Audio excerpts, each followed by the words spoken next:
Good morning my dear student. मैं हूँ वंदना। आपका स्वागत है आपके अपने ही चैनल हिंदी शिक्षा संकल्प में।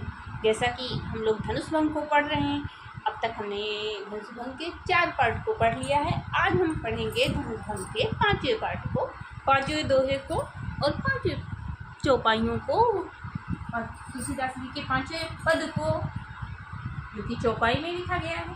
तो देखते हैं, आइए। प्रभु चितय पुनि चितो मही राजत लोचन लोल, खेलत मन सिज मीन जुग जन विधि मंडल डोल।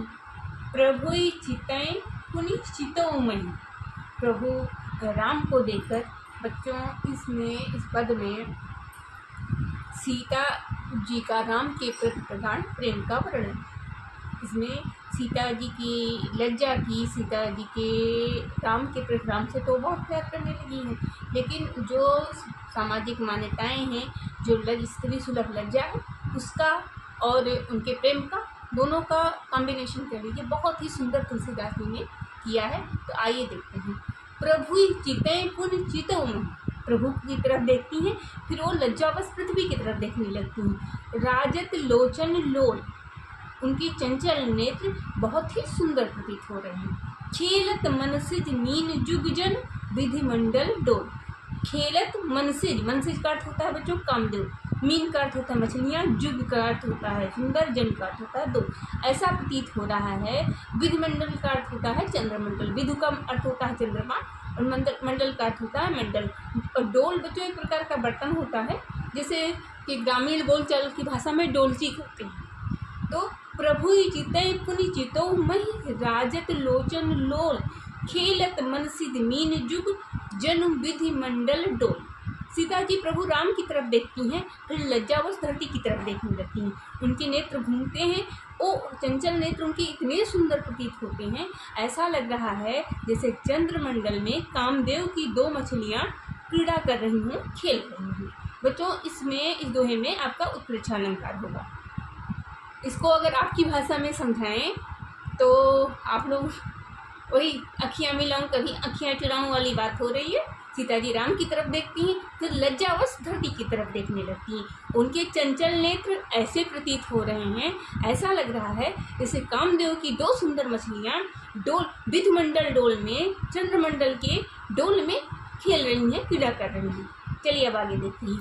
गिरा अलिनि मुख पंकज रोकी, प्रगट न लाज निशा ओलोकी। लोचन जल रहा लोचन कोना, जैसे परम कृपन कर सोना। सकुची व्याकुलता बढ़ जानी, धर धीरज प्रतीत उर आनी। तन मन बचन मोर पनु साचा, रघुपति पद सरोज चितराचा। तो भगवान सकल उर्वासी, करही मोहि रघुबर कर दासी। जही के जही पर सत्य स्नेहु, सु तेहि मिलै न कछु संदेहु। प्रभु तन चितय प्रेम तन ठाना, कृपा निधान राम सब जाना। सियहि बिलोकित क्यों धनु कैसे, चितऊँ गरुन लघु ब्यालहि जैसे। बच्चों एक बार फिर से आपको ध्यान दिला दें, तुलसीदास जी के रामचरितमानस के बालकांड से लिया गया है। ये आपका रामायण है, रामचरितमानस है, जो कि घर घर में जिसकी पूजा की जाती है, जिसका पाठ किया जाता है। तो चलो अब इन चौपाइयों का हम लोग देखते हैं। गिरा अलिन मुख पंकज रोकी, प्रगट न लाज निशा अवलोकी। गिरा का अर्थ होता है बाणी, अलिन का अर्थ होता है भ्रमरी, मुख का अर्थ होता है मुख, पंकज का अर्थ होता है कमल, रोकी का अर्थ होता है रोकना, प्रगट मतलब प्रकट करना, न लाज, लाज का अर्थ होता है लज्जा शर्माना, निशा का अर्थ होता है रात्रि, अवलोकी का अर्थ होता है देखना। गिरा अलिन मुख पंकज रोकी, उनकी बाणी रूपी भ्रमरी को उनकी मुख रूपी कमल ने रोक रखा है। क्यों रोक रखा है? प्रगट न लाज निशा ओलोकी, क्योंकि लाज रूपी निशा प्रकट हो गई है। अब बच्चों यहाँ आशय ये है कि जब सूर्य उदय होता है तभी तो कमल खिलता है, जो कमल खिलता है तभी भंवरे मंडराते हैं। जब लाज रूपी निशा प्रकट हो गई है, रात्रि हो गई है, तो उनकी मुख रूपी कमल से वाणी रूपी भ्रमरी निकल नहीं पा रही है। ये तो हो गया अलंकारिक वर्णन। और इसको सीधे सीधे शब्दों में कहें तो सीता जी लज्जावश कुछ बोल नहीं पा रही हैं, उनकी वाणी उनके मुख में ही रुक गई। बच्चों यहाँ पे अलंकार बहुत ही सुंदर है आपका। लोचन जल रह लोचन कोना, जैसे परम कृपण कर सोना। उनके वो रोना चाहती हैं, वो दुखी हैं, वो बहुत उनको दुख हो रहा है कि इतने कोमल राम धनुष को तोड़ पाएंगे कि नहीं तोड़ पाएंगे, क्या होगा, मेरे पिताजी की प्रण पूरा होगा कि नहीं होगा, मेरा विवाह किससे होगा। वो परेशान है, उनकी आंखों में अश्रु हैं, लेकिन वो उसको बहा नहीं पा रही, लज्जावश संकोच बस आंसू बह नहीं रहे। लोचन जल रहा लोचन कोना, उनके नेत्रों का अश्रु उनके नेत्रों के कोने में दबा हुआ है। कैसे दबा हुआ है? जैसे परम कृपण कर सोना, जैसे कोई महाकंजूस आदमी होता है, उसका सोना गड़ा रह जाता है, चाहे वो मर भी जाए लेकिन उसका सोना नहीं निकलता। उसी प्रकार लज्जावश सीता जी के आंखों से अश्रु निकल नहीं पा रहे हैं, किसी कृपण के सोने की भांति उनकी आंखों में दबे हुए हैं। सकुची व्याकुलता बढ़ जानी, धरि धीरज प्रतीत उरानी। सकुची व्याकुलता बढ़ जानी, वो अपनी व्याकुलता, उनको समझ में आ गया, अरे मैं तो बहुत व्याकुल हो रही हूँ, ये सोचकर संकुचित हो गई। धरि धीरज प्रतीत उरानी, और अपने हृदय में धीरज धरती हैं और विश्वास करती हैं।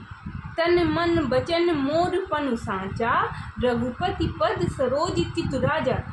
कहती हैं कि अगर तन मन वचन से मेरा प्रण सच्चा है, श्री रघुवीर के चरण कमलों में मेरा चित्र लगा हुआ है, तो भगवान सकल उरवासी करई मोहि रघुबर करतासी। तो भगवान सबके हृदय में वास करने वाले हैं, वो तो सबके हृदय में रहते हैं, तो वो मुझे जरूर रघुबर की दासी बनाएंगे, अर्थात रघुवीर की पत्नी बनाएंगे। जेहि के जेहि पर सत्य स्नेहु, सो तेहि मिले न कछु संदेह। बच्चों अभी तक तो श्रृंगार रस था, अब यहाँ पर थोड़ा थोड़ा भक्ति रस दिखाई दे रहा है। जेहि के जेहि पर सत्य स्नेहु, मतलब जिसके ऊपर सच्चा विश्वास है, सच्चा प्रेम है, सो तेहि मिले न कछु संदेह। उसको प्राप्त करने में, उसे मिलने में, मतलब जिसके प्रति सच्चा प्यार होता है उसे जरूर मिलता है, कोई संदेह इसमें नहीं है। प्रभु तन स्थित प्रेम तन ठाना, कृपा निधान राम सब जाना। सीता जी श्री राम की तरफ देखती हैं और अपने मन में प्रेम को और दृढ़ निश्चय कर लेती हैं कि मैं प्रेम तो राम से ही करती हूँ, मैं पत्नी बनूंगी तो राम की ही बनूंगी। कृपा निधान राम सब जाना, श्री राम ये सब जान जाते हैं। सिय ही बिलो कि तक्यो धनु कैसे। सीता जी की तरफ राम देखते हैं और धनुष की तरफ देखते हैं, और कैसे देखते हैं? चितो गरुड़ लघु ब्याल ही जैसे गरुड़ महाराज छोटे से सांप को देखते हैं। कैसे देखते हैं? जैसे गरुड़ महाराज छोटे से सांप को देखते हैं। तो बच्चों चलिए इस पद के कुछ कठिन शब्दों को फिर से देख लेते हैं। और ये बहुत ही अलंकारिक रूप से सीता जी के मनोदशा का वर्णन तुलसीदास जी ने इस पद में किया। चलिए देखते हैं। प्रभु चितो पुनि चितो मई। बच्चों चितई का अर्थ होता है प्रभु, का अर्थ है यहाँ पर श्री राम। चितई का अर्थ होता है देखना, पुनि का अर्थ होता है दोबारा, चितो का अर्थ भी होता है देखना, मही का अर्थ होता है पृथ्वी, राजत का अर्थ होता है शोभित होना, लोचन का अर्थ होता है नेत्र, लोल का अर्थ होता है चंचल, खेलत मनसिज, खेलत का अर्थ खेलना ही होगा, मनसिज का अर्थ होता है कामदेव, मीन का अर्थ होता है मछलियाँ, जुग का अर्थ होता है दो, जन का अर्थ होता है सुंदर, विधु मंडल मतलब चंद्रमंडल, डोल एक प्रकार का बर्तन होता है, गिरा अलिन, गिरा का अर्थ होता है बाणी, अलिन का अर्थ होता है भ्रमरी, मुख का अर्थ होता है मुख, पंकज का अर्थ होता है कमल, रोकी का अर्थ होता है रोकना, प्रकट मतलब प्रकट होना या व्यक्त होना, न लाज का अर्थ होता है लज्जा, निशा का अर्थ होता है रात्रि, अवलोकी का अर्थ भी होता है प्रकट होना, दिखाई देना, लोचन का अर्थ होता है नेत्र, जल का अर्थ होता है जल पानी अश्रु, फिर इस लोचन का अर्थ भी वही नेत्र ही होगा, कोना का अर्थ होता है कोना, जैसे परम कृपण का सोना अर्थात जिसे किसी बहुत ही कंजूस व्यक्ति का सोना, सकुची व्याकुलता बढ़ जानी, व्याकुलता का सकुची का अर्थ होता है संकुचित होना, व्याकुलता का अर्थ होना अधीर होना, बड़ी मतलब बहुत बड़ी, जानी का अर्थ होता है जानना, धरि धीरज, धीरज करता सही है, सब्र, प्रतीत उर जानी, उर का अर्थ प्रतीत होना मतलब महसूस करना, उर का अर्थ होता है हृदय, जानी, आनी का अर्थ होता है धैर्य धीरज, प्रतीत उर आनी मतलब अपने हृदय में धीरज को धरा। तन मन वचन मोर पनु साचा, पनु बच्चों तन मन का अर्थ आप जानते हैं, वचन का अर्थ भी जानते हैं, मोर का भी अर्थ जानते हैं, पनु का अर्थ यहाँ पर होगा प्राण, साचा का अर्थ होगा सच्चा। रघुपति श्री राम पद का चरण, पद सरोज मत चरण कमल, चित्त का अर्थ होगा उनका हृदय, उनका मन, राजा मतलब राजा। तो भगवान सकल उर्वासी अर्थात तो भगवान मतलब तो भगवान सबके सकल उर्वासी मतलब सबके हृदय में रहते हैं।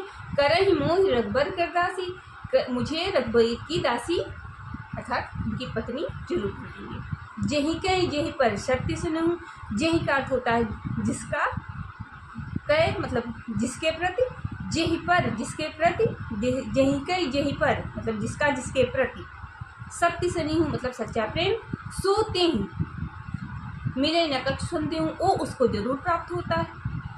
प्रभु तन चितय, प्रभु की ओर देखकर, प्रेम तन ठाना शरीर से प्रेम को ठान लिया, कृपा निधान राम सब जाना, कृपा निधान का अर्थ होगा राम, कृपा निधान मतलब दया के सागर राम सब जान गए। सिंह विलोक, विलोक का अर्थ होता है देखना, तक्यों धनु कैसे, तक्यों का अर्थ भी होता है देखना, सिंह विलोक सीता जी की ओर देखा, तक्यों धनु कैसे, फिर धनुष की तरफ देखा और कैसे देखा। चितहु गरुड़ लघु ब्यालय जैसे, जैसे गरुड़ महाराज छोटे से सांप को देखते। तो बच्चों हो गया कन्फर्म। देखिए एक बार सुनिए। प्रभु चितय पुनि चितौ मही, राजत लोचन लोल, खेलत मन सिद्ध मीन जुग, जन विधि मंडल डोल। जिस प्रभु राम की तरफ सीता जी देखती, लज्जावश धरती की तरफ देखने लगती, उनके सुंदर नेत्र ऐसे प्रतीत हो रहे हैं जैसे चंद्रमंडल में कामदेव की दो मछलियां क्रीड़ा कर रही हूँ। गिरा अलिन्मुख पंकज रोकी, प्रगट न लाज निशा अवलोकी, उनकी वाणी रूपी भ्रमरी उनके मुख रूपी कमल से प्रकट नहीं हो पा रही है, लज्जावश क्योंकि लज्जा रूपी रात्रि प्रकट हो गई है। लोचन जल रह लोचन कोना, जैसे परम कृपण कर सोना, उनकी आँखों में अश्रु इस प्रकार दबे हुए हैं, इस प्रकार छुपे हुए हैं जैसे किसी कंजूस व्यक्ति का सोना धरती में छुपा रहता है, गड़ा रहता है। सकुची व्याकुलता बढ़ जानी, धर धीरज प्रतीत उर आनी, उनकी बहुत व्याकुल हैं लेकिन संकोचवश अपनी व्याकुलता को छुपाती हैं, अपने हृदय में धीरज धरती हैं और ये जानती हैं कि तन मन वचन मोर पन साचा, अगर तन मन धन से मेरा प्रण सच्चा है, रघुपद पद सरोज चित्त राजा, रघुपति के चरण कमलों में मेरा मन लगा हुआ है, तो भगवान सकल उर्वासी, तो भगवान सबके हृदय में वास करने वाले हैं। करई मोहि रघुबर कर दासी, तो मुझे रघुबर की पत्नी अवश्य बनाएंगे। जेहि पर शक्ति सनेहु, सो तेहि मिले न कछु संदेहु, जिसका जिसके ऊपर सच्चा प्रेम है, सच्चा प्रेम है, वो उसे जरूर प्राप्त होगा, उसमें कोई संदेह नहीं है। प्रभु तन चितय प्रेम तन ठाना, कृपा निधान राम सब जाना, प्रभु की ओर देखकर अपने हृदय में प्रेम को ठान लेती हैं, कृपा निधान ये सब राम समझ जाते हैं। वो कहती हैं इस शरीर से तो मैं राम की ही पत्नी बनूंगी और नहीं तो मैं किसी और से विवाह नहीं करूंगी, ये सब राम समझ जाते हैं। सिंह बिलो की तक्यो धनु कैसे, सीता जी की ओर देखकर धनुष को ऐसे देखते हैं जैसे गरुड़ लघु ब्यालय जैसे, जैसे छोटा गरुड़ महाराज छोटे से सांप को देखते हैं। तो बच्चों अब एक एक लाइन का अर्थ हो गया, कठिन शब्दों का अर्थ भी हो गया। अब चलो काव्य सौंदर्य देखते हैं। इसकी भाषा पूरे धनुषभंग की भाषा आपकी अवधि ही है। छंद पूरे धनुषभंग का आपका दोहा चौपाई ही है। रस इसमें श्रृंगार है और बच्चों भक्ति भी है, जैसे तन मन वचन मोर पन साचा, पद पद सरोज चित्राचा, जैसे ये पर जाकर सत्य सुनो, यहाँ पे भक्ति रस का दिखाई दे रहा है। तो आप श्रृंगार के साथ साथ भक्ति भी लिखिएगा। ये मैं लिख दे रही हूँ, मैंने श्रृंगार ऐसे ही लिख दिया था, भक्ति भी है नीचे की पंक्तियों में। गुण माधुर्य है आपका और शब्द सत्य आपकी अभिधा है। अलंकार उपमा रूपक उत्प्रेक्षा है। तो ऊपर की लाइन में उत्प्रेक्षा अलंकार है, जो दोहा है बच्चों उसमें उत्प्रेक्षा अलंकार है, बाकी सर्वत्र उपमा और रूपक देखने को मिलेगा।